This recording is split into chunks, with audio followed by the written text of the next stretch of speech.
asalaamaaleykum wa rahmatullahi wa barakaatu mbokk yi kon ñu ñëw ak yéen ci faratay koor li siyaami faridataani koor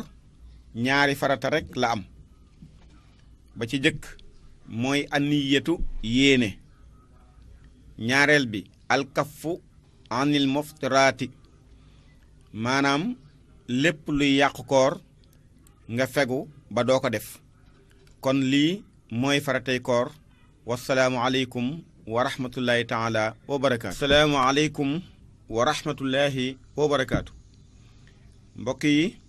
kon ñu ñëw ak yéen ci sunnay koor sunnanu siyaami salaasun sunnay koor ñett la ba ci jëkk taajilul futuur mooy gaaw a dog bu waxtu dog jotee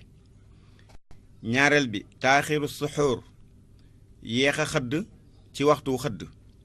ñetteel bi kaffu lisaani anil faxshaay fekk sa làmmañ ci jépp wax ju ñaaw kon lii mooy sunnay koor wasalaamu aleykum wa rahmatullahi taala wa barakaatu